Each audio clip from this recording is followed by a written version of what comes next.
Atëherë, zonja Eleni, cili është problemi që ju keni me këto dy institucione, OSHE-ja dhe UKT-ja? Atëherë, mirë mbrëma të gjithëve, mirë mbrëma zoti Ardion, mirë mbrëma zonja dhe zotë të rinj, që të riprezentohem, jam zonja Eleni, e cila jam dropullite, e lindur dhe e rritur në Tiranë. Kam jetuar në Shqipëri deri në vitin 90 dhe mbas asaj kam shkuar në Greqi dhe në 96-ën deri më sot jetoj në Amerikë. Për njerëzit që më kanë ndjekur ndërmjet emisionit Shqeto, që me qëra fjala është një emision tamam Shqeto dhe unë prandaj e preferoj, kemi folur më përpara për shëndetin e vëllait tim të vogël, se kam 3 vëllezër, i cili vuan nga Alzheimer. Alzheimer është ajo që themi neve skleroza në Shqip. Me vendim të gjyqit jam kujdestarja e tij dhe prandaj po flas në emër të tij. Që do të thotë, në kujdestari janë të gjitha të përfshira, dhe për këtë moment, domethënë në këtë emision do të flasim për pikën që më ka krijuar një problem shumë të madh me UKT-n, që është ujësjellësi, kanale, si thuhet? Ujësjellës Kanalizime Tiranë. Okej. Atëherë është kompania e ujit, do ta them unë, e cila më ka dhënë disa probleme. Tashi kush janë këto probleme? Në radhë të parë, përpara se të filloj, dua që të theksoj dhe dua që t'ju lutem shumë të gjithë juve që do të ndiqni këtë video. Arsyeja që unë i bëj këtë video nuk është të kritikoj njeri, as të rregulloj botën sepse di vetëm nuk do ta bëj, por dua që punët të bëhen më mirë për 2 arsye. Për mua përpara, sepse mbas meje është Dimitri, vllai im i sëmur, dhe ne duhet i zgjidhim problemet sa më shpejt, sepse prioritet ka vetëm shëndeti i tij, dhe unë jam këtu, kam lënë shtëpinë time, djalin tim, punën time, jetën time personale, që të ndihmoj vëllain tim. Dhe arsyeja e dytë është edhe për juve që më dëgjoni, për të gjithë shqiptarët që jetojnë këtu, dhe për ata shqiptarë që jetojnë jashtë, që do të kenë probleme të tilla të ngjashme me mua. Është domethënë që të mësojmë nga njëri tjetri, është që të zgjidhim problemin dhe natyrisht me kuptimin e mirë të fjalës, ti tundim një çik edhe ata punonjës që punojnë në për këto institucione. Si është puna? Unë si kujdestare jam e detyruar që të blej, të shes, të bëj me qera, të bëj domethënë çfarë duhet për të pasur, për të siguruar të gjitha të ardhurat e dura për mirëqenien e vllait tim atje në azile ku është. Që gjithsekush e di që ka argjime dhe përderisa ka pasuritë e veta në Tiranë, unë kam ardhur që të mundohem të shes, domethënë të shes ndonjë nga ato. Thjesht për një rikujtesë të vogël për të gjithë ata që na ndjekin. Ku është vllai juaj aktualisht? Çfarë problemi ka? Si që thashtë në fillim, vuan nga skleroza, nuk mban mend, është vetëm 68 vjeç, dhe nga që nuk ishte kushte dhe në Greqi, në të cilën ka jetuar që në vitin 1990 deri tani, ka pasur domethënë ka një dhomë shumë të vogël, se ndryshe do ta merrja unë, domethënë do rrija unë atje që të kujdesesha për të. Momentalisht vllai juaj është në azile në Greqi. Po. Për sa i përket kushteve që nuk janë të posaçme. Në Amerikë natyrisht nuk e marr dot sepse nuk është qytetar amerikan dhe ajo është një gjë shumë e madhe të cilën është e pamundur që ta marrësh. Vinte problemi tani. Çfarë problemi keni pikërisht me UKT? Problemi është këtu. Vëllai im ka bler një apartament në vitin 2016. Dua që të keni një çik kujdes me këto fakte që unë jap, sepse këto janë fakte të shkruara, domethënë të dokumentuara. Është bler apartamenti atëherë në 2016 dhe jam e sigurt, sepse dhe një vëlla atëherë më ka thënë që i ka lajmëruar kur i ka bler edhe UKT-n edhe OSHE-n që nuk jeton në Shqipëri. Natyrisht, të gjithë kuptojmë që kur ndërtohet një ndërtesë, të gjitha prizat, të gjitha tubat, tubacionet e hidraulikëve, të elektrikëve, të tëra duhet të jenë brenda në apartament. Mirë po, me sa kuptoj unë, UKT-ja dhe OSHE-ja ka dhe disa, si thonë, pagesat të tjera, të cilat për mendimin tim dhe me aq sa unë i kam verifikuar nuk janë të ligjshme. Që do të thotë? Të tipit që kur vajta unë të pyes përpara se ta shisja këtë apartament, sepse apartamenti e theksoj është shitur. E keni shitur dhe tani keni hasur probleme me UKT. Po. Dhe blerësi, dua bile ta theksoj dhe këtë, që kanë një fëmijë të vogël, nuk kanë se ku të rrinë, që do të thotë kjo gjendje është urgjente, si nga ana ime, që unë duhet ta zgjidh këtë punë, të pagoj ato që kam unë detyrim të paguaj dhe të iki të vazhdoj kujdestarin dhe atë, domethënë detyrë që i kam ngarkuar vetes dhe atë që më ka besuar dhe ligji, që të shkoj të kujdesem për vllajin tim, po dhe ata që e blen të futen brenda në shtëpinë e tyre. Dhe mbi të gjitha të gëzojnë një banesë të re sepse kanë investuar. Natyrisht. Po. Atëhere, atë që kam hasur unë është që ke UKT-ja më thonë që kur premtuam të gjitha gjërat që nga fillimi, do me thënë ato borxhe që ka vllai im, na del një llogari që të tëra këto llogaritë që janë ngarkuar në emër të vllait tim janë që në vitin 2012. Rezulton në sistemin e UKT-s që vllai juaj nuk ka paguar ujin që nga viti 2012. Po. Ndërkohë që banesa është blerë nëse s'ka paguar ujin, nuk ka paguar detyrimet, do dalë deri aty. Po, detyrimi përgjithshëm. Nga 2012-a, ndërkohë që certifikata thot në 2016 është blerë kjo pronë nga vllai im. Kur shkojmë, kjo ndodhi në një UKT, në një pikë UKT që shkuam neve në fillim fare, që menduam që ishte afër, domethënë qytetit, vendit lagjës, zonës ku është ky apartament. Pastaj kur shkojmë tek UKT-ja qendrore, mbas disa debateve dhe muhabeteve dhe fakteve, na del nga kompjuteri që është një kompani, domethënë nga një zyrë na doli që nga 2012-a, në zyrën tjetër na del nga 2014-a.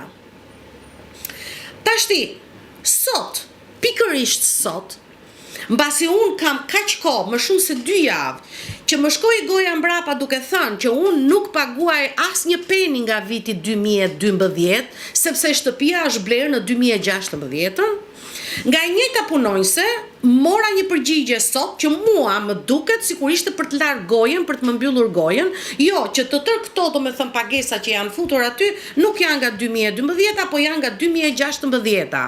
Dhe unë kam një pyetje që do ta bëj këtu. Nuk ja thash, sepse kuptoj që nuk ja vlen të merresh me punojësin, sepse punojësit janë të trenuar të thonë ata që i kanë mësuar ato të kompanive. Nuk i vë faj në një anë, po i vë faj nga ana shpirtërore, njerëzore që punojnë për një kompani që nuk i bën gjërat ashtu siç duhet, në bazë të ligjit. Sot domethënë mora vesh që gjoja këtë sasi, 907.000 lek, do me thënë afër 1 milioni lek shqiptare, është pagesa që unë duhet të bëj tek uji. Ndërkohë që në UKT-n e parë kur shkuam, në të gjitha ato që shikojmë që na dhanë letra, do me thënë se i kam të gjitha ato që po them, dhe do t'i tregoj atje ku duen, del që ka qenë 0 kub uji i përdorur. 0. Që do të thotë, uji gjithë që në momentin e parë ka qenë i mbyllur. Dhe siç e thash, po ja u kujtoj dhe përsëri që vëllai im ka jetuar gjithë kohën në Greqi, nuk e ka përdorur asnjëherë atë shtëpi. Tashti, ndërkohë që sot vajtëm atje, dhe si sa herë që kemi shkuar poshtë e lartë, njëri na thot që duhet të shkosh ke bashkia për taksat e pronave. UKT-ja thot nuk e kemi ne përgjegjësi. Shkoj ke bashkia, duhet bësh kërkesë, e bëjmë kërkesën, e çojmë atje, jo nuk e pranojmë neve. Shkoj prap ke bashkia, jo e kanë ata, më kanë bërë si top futbolli. Dhe bile, ka disa punonjës që do të përmend disa fjalë të tyre. Njëri për shembull thot që apo tash s'mund ta zgjidhësh dot të punë sepse është përpara vitit 3, është fundi i vitit, duhet të mbyllim gjithë ato çështje që kemi, që gjoja i kanë lënë, mendja i kanë lënë që nga janari edhe ka ardhur dhjetori dhe duhet domethënë të mbyllin. Tjetri thotë që unë jam UKT-ja, unë nuk kam ndonjë punë me taksat e pronës. Tashti, Në bazë të ligjit, vetëm kaq do të them dhe kush e shikon këtë video të kërkoj pak më tepër, në bazë të ligjit numër 9632 që ka dalë me datën 30/10 të 2006-s, unë dua që nga kjo shumë 907.000, se unë nuk di dhe si t'i lexoj 907.000, quhet kjo gati 1 milion lekë shqiptare. E rrumbullakosim, 1 milion lekë. Okej, që se dhe unë e kam vështirësi që t'i kuptoj këto numra. Atëherë unë kërkoj e para punës. Vëlla është pensionist. Në bazë të këtij ligji, që nga dita që një person, një pronare, një prone ka dalë në pension dhe e tutje, nuk ka të drejtë të paguaj taks prone. Që do të thotë, vëlla im ka dalë në pension në 1 mars të vitit 2022. Tashti jemi të 2025-s. Që unë kërkoj, unë kërkoj, deri sot që po bëj këtë video, kërkoj që këto taksa të hiqen. Unë nuk kam detyrim të paguaj 3 vite më tepër. Pse? Sepse punojësit përtojnë që të shkojnë të bëjnë llogarit. Ose nuk e di çfarë arsye kanë. E dyta, ka ligj në Shqipëri që kur një person është i paaft, që do thotë është invalid, ka një lloj kategorie tjetër të taksës, që do thotë nuk e paguan taksën full, ka një lloj lehtësimi. Lehtësia e tretë është, si banori i shtetit, nuk është i detyruar të paguaj taksa për arsimin, për pastrimin e shkallës, edhe më thash të gjërat e vogla. Tashti, unë si kujdestare, përpara ligjit nuk jam, dhe po e theksoj, nuk jam e detyruar të pagoj nga xhepi im. Kam apo nuk kam? Nuk do të futemi në këtë debat. Tashti, taksën mbi ndërtesën nuk kam asnjë lloj problemi ta paguaj. Sepse është ligj, edhe unë dhe familja ime jemi të mësuar t'i zbatojmë ligjet deri aty ku nuk ka më. Por, jap një premtim, që çfarëdo që të bëhet, këto të tjera që mua nuk më takojnë për t'i paguar, nuk do t'jap asnjë peni. Asnjë peni, do ta theksoj. Sepse neve nuk kemi punuar, Invëllas ka punuar që t'i japi lekët këte janë dhe. E dyta, kjo është për mua, është një fjalë e madhe që do të përdor, por nuk e ka fajin fjala ime, emërtimi im, e ka fjalën akti që kanë bërë këta njerëz, këto zyra. Duan që të na vjedhin, duan që të na rrjepin. Se më vjen edhe shumë keq që dëgjova një shprehje përsa i përket shtëpisë së rrugës Durrësit, do me thënë këtu ku jemi tani që flasim, nga 1,5 milion që ishin tërë këto taksa, duke paraqitur unë këto që them tani, i kanë ulur deri diku. Mirë po, kur unë ju tregoj që duhet të më hiqni dhe 3 vjetet e pensionit nga 2022 ke 25-a, e di se çfarë më tha punonjësia? O, zonja Eleni, ç'është kjo tani? Ule gjithë këto lekë tash ti dashke akoma më tepër. Nuk i fola, por do t'i them tani. Zonje dashur, të falenderoj që bëre punën, në fakt atë punë që duhet ta bëj, sepse për atë paguash. Me taksat tona. Po, por nuk të falenderoj të më tregosh ti, hajde baba tregoj arat. Sepse në fund të fundit ato janë lekët nga xhepi ton dhe nuk është nga lekët e xhepit të saj apo të drejtorit apo të përgjegjësit, o më the thash. Pra, përsa i përket UKT-s, bëhet fjalë vetëm për taksat vendore që ne paguajmë tek fatura e ujit, të cilat ju keni pretendimin se 2012. Ato kanë bërë nga 2012, ndërkohë që shtëpia është blerë në 2016. Po. Okej, edhe kemi 3 verzione. Një thot në 12-ën, tjetra thot në 14-ën, tash i del që jo, që e keq nga 16-a. Dhe pyetja ime është, në qoftë se unë këtu kam një numër 1 milion. Ky numër 1 milion që ka dalë exactly atëherë ke UKT-ja që shkova për herë të parë, kur fatura më doli që nga 2012-a. Në qoftë se është nga 2016-a, unë pyetjen e kam shumë të thjeshtë. Pse numri nuk ka ndryshuar? Pra, edhe pse kanë kaluar prapë edhe disa vite mbrapa, prapë numri është i njëjtë. Ja, u lë juve që ti kuptoni këto matematika kaq të thjeshta. Se unë nuk jam Einstein, jam dhe unë një pjesë e popullit që mundohem Dhe që vlen për të theksuar që mund të ketë shumë puna juaj që kanë probleme të tilla, por që se ngren zërin. Shiko, do them një fjalë tjetër. Mos ma marri njeri për ters. Gjithmonë çdo gjë unë i them për të përmirësuar gjendja dhe për të gjithë, jo vetëm për mua. Mos u bëni ore njerëz dele, çfarë ju thon, do t'i paguash. Për të mos thënë që sot unë kërkova emrin e drejtorit. Mbas një lloj debati të vogël, e mora emrin e drejtorit. Por pastaj thash, a ka mundësi të kem numrin e telefonit të drejtorit? Po jo, me ku e dim neve tash ta japim ty, nuk dim neve t'japim ty. Ky muhabet kështu ta. U hodh tjetra dhe thot, ja ty ke një letër, po ti ashu bëj një kërkesë ti edhe ashu, po sa ka si puna jote, ai ka kaq shumë kërkesa që nuk ka pasur kohë t'i hapi. Një tjetër më tha, pse thua ti që është urgjente? S'do thot që është urgjente për neve, tha. Muaj le të kalojnë, vite le të kalojnë, ti prapë të paguash. Jo, ka dhe mënyra të tjera. Unë nuk dua që të dëgjohet si kërcënim, sepse nuk po kërcënoj. Thjesht po radhoj faktet. Rrugën se si të ndjeki një njeri që të nxjerri në pa të drejtën e tij. Unë e provova me këtë mënyrë dhe shumë herë nga disa punonjës e ndjeva veten sikur unë isha budallaqe, sepse sikur nuk kuptoja. Sepse më thoshin që po, sa herë ta kam shpjeguar? Po 100 herë ta kam shpjeguar. Tashi unë po të pyes ty një pyetje specifike dhe përgjigjja jote është po ta kam shpjeguar pra, po unë e kam bërë këtë, po unë e kam bërë këtë, po unë kam dalë jashtë vetes time që të ndihmoj. Jo, e dashur. Nuk e dal jashtë vetes tënde, por je futur akoma më brenda, sepse kur e shikon kërkesën që unë kam bërë, sipas të dhënave tuaja, sipas kërkesës tuaj, unë i shkrojta të tëra dhe i kam bërë A, B, C, 1, 2, 3, këto dua. Në bazë të këtij ligji. Dhe unë kërkoj. Kush është ai ligj? Dhe dua të ma paraqisi u këtoja mua këtë, si dhe osheja, që detyron blerësin e një prone të mos ketë ujë dhe elektrik, sepse ai që e kishte përpara ka debit.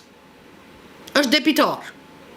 Debiti i dashur u këtë dhe oshe është tek unë, jo tek blerësi.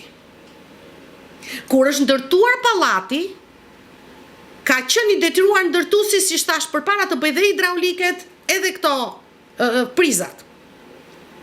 Tashti, pse e ke vëndi sahatin e ujit atje, i cili është i prerë, nuk do të thotë që unë do ta paguaj gjithë jetën time se ti ke vënë sahatin. Unë do ta paguaj atë sahat atëherë kur unë do harxoj ujë. Për të mos thënë që në UKT-n e dytë na doli një sasi 180 kub ujë në vitin 2021. Na doli dhe 1 kubik ujë, tashti këto, do më thënë nga shtatori, tetori, ku diun se kur, që do të thotë, kjo është një kështu një vjedhja shiqare. Mora në telefon atë djalë që punon në atë zonë dhe vajti dhe e pa sahatin e ujit. Natyrisht, shkova dhe unë sot dhe e kam me fotografi që ishte 48 kub ujë. Tashi, që janë këto numra ore njerëz? Në një vend kemi 108 kubek, një vend kemi 1 kub, tashin atje në sahat na del 45 kub. Ndërkohë që sahati është, do me thënë, ajo tubi i sahatit është komplet i prerë. Pse duhet të pagoj unë për këtë? Tashi ky djalë thot që është bërë gabim. Dhe siç kam dëgjuar dhe këtu këto kohë që jam, ka dhe shumë njerëz të tjerë që më thonë që vinë ata që masin elektrikun, vinë ata që masin ujin dhe ja fusin një numër kod. Atëherë, ajo çka ju kërkoni nga gjithë kjo rezume që ne po bëjmë është që UKT-ja juve t'ju faktoj që këtë sasi ujë që ata pretendojnë ju nuk e keni harxuar, ose ku e keni harxuar ndërkohë që në atë banesë nuk ka pasjetuar asnjëri. Pikërisht për këtë. Kemi folur me punonjësit që vjen dhe mat sahatin e ujit edhe e ka pranuar nga telefoni që duhet jetë bërë ndonjë gabim. Mirë po flasim për fakte. Kur shkuam ne ke UKT-ja dhe i thash asaj që kështu tha ai personi, nuk mjafton që ai të na thot neve, mbase do që të na përcjelli, nuk e di. Nuk po akuzoj. Thjesht po i vë radhën të gjitha gjërave fakteve që kanë ndodhur. Tashti ky person që e ka shkruar 180 kub uji, nuk është ai që duhet të shkojë ke zyrat dhe të bëjë ato dokumentacionin e caktuar që t'i heqë sepse ai ja ka fut kotë dhe e ka bërë? Sepse edhe për ato do humbasim një 30 ditë të tjera? Do me thënë, gjithsekush me përgjegjësitë që ka, nuk e bën punën tamam. Edhe pse e ka fut numrave kod për shembull, ose mund të jetë bërë një gabim, kompania thotë që s'është bërë gabimi, ti duhet të paguash. Ndërkohë që siç e thashë më parë, që unë dua të flas jo me punonjës që këtë e tutje, sepse ata janë punonjës dhe ato e bëjnë punën ashtu si ja u kanë detyruar ta bëjnë. Unë dua të flas me drejtorin. Nëse drejtori mua nuk do të ketë kohë që të më pranoj, atëherë do gjejmë mënyra të tjera, ka avokat sa duash, edhe nga ana ime, edhe nga ana e Blersit, që siç e thash, ai me fëmijë të vogël nuk ka asnjë lloj përgjegjësie. Pra momentalisht Blersi nuk ka asnjë pikë ujë në shtëpi, sepse UKT pretendon që ti të bësh pagesat që nuk të takojnë ty. Po. Tashi UKT-ja natyrisht për punën e drejtorit doja të theksoja që ky drejtor nuk pas ka as numër telefoni. Sepse nuk ka me të vërtet, apo punonjësit janë të mësuara që të mos e japin.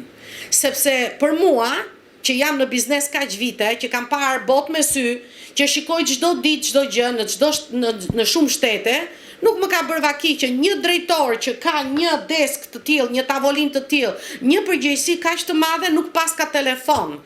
Për kë punon ai drejtori? Ose çfarë punë bën drejtori? Nuk është aty edhe për ankesat e popullit? Se në fund të fundit, po mos ekzistonim neve, të blenim shtëpia, edhe të kishin të përdornim ujë, ai nuk do ta kishte atë karrike. Por kjo është e pyetje e bukur. Çfarë punë bën drejtori i UKT-s? Ndërkohë që më thuaj, çfarë punë bën drejtori? Besoj se i thot punonjësve, i thoni që unë ekzistoj, po unë kam amanen hundën shumë të lartë dhe unë nuk merren me punonjës. Në rregull, mos u merr drejtor me neve ti, se jemi nga fshati neve, por s'ka gjë, do ta gjejmë mënyrën se si do ta zgjidhim këtë punë.